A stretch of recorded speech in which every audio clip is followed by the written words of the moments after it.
Chapter 56, Mastering Diplomacy, How to Handle Conflict with Grace and Tact. In our previous chapter, we explored the essential role of self-confidence in believing in ourselves and inspiring others. We discovered how fostering confidence can create better relationships and lead us to pursue our dreams. Now, let's turn our focus to another crucial skill, mastering diplomacy and handling conflict with grace and tact. Picture this.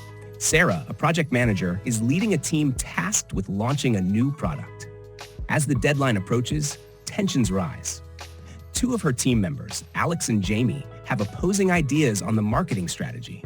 Alex believes in a bold approach, while Jamie advocates for a more conservative strategy. Their disagreements escalate into heated discussions, creating a tense atmosphere. Sarah finds herself caught in the middle, feeling the pressure to resolve the conflict without alienating either team member. Conflict is a natural part of any relationship, whether at work, with friends, or within families. How we navigate these situations can make all the difference. This is where diplomacy comes into play. It's not about avoiding conflict, but rather managing it constructively. When we approach disagreements with grace and tact, we create an environment where everyone feels heard and respected. Imagine a dinner party with friends. During dinner, a debate arises about political views. Instead of allowing the discussion to turn sour, you can use diplomatic techniques to steer the conversation toward understanding. By acknowledging different viewpoints and asking open-ended questions, you can foster a more constructive dialogue. For example, saying, "I see your point, and I appreciate your perspective. What do you think we can all learn from this discussion?" Encourages collaboration instead of division. So, how can we become more diplomatic in our interactions? First, it's essential to develop active listening skills. When conflicts arise, make a conscious effort to listen attentively to the other person's viewpoint.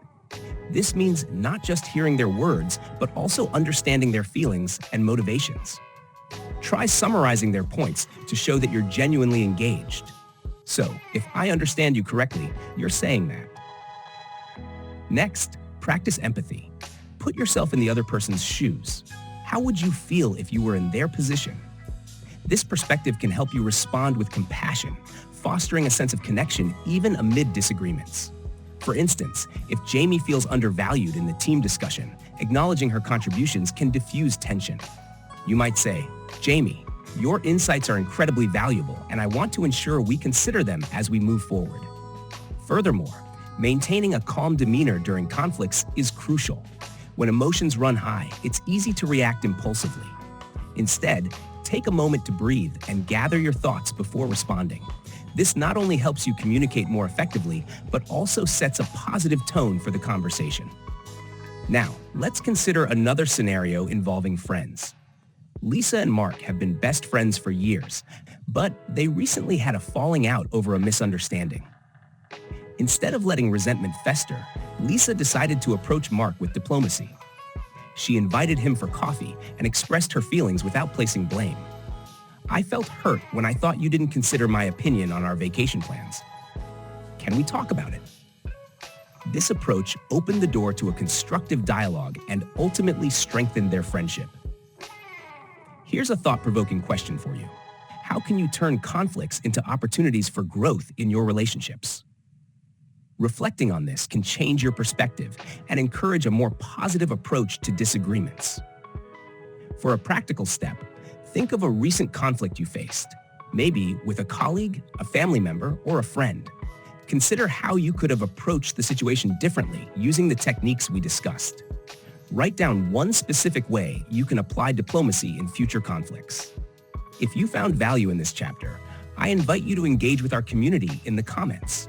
Share your experiences with conflict resolution and how you've used diplomacy in your relationships.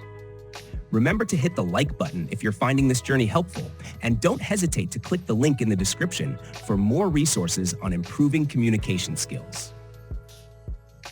Next up, we will dive into emotional resilience, how to stay strong when life knocks you down. Join me as we uncover strategies to cultivate resilience and bounce back from adversity. You won't want to miss it.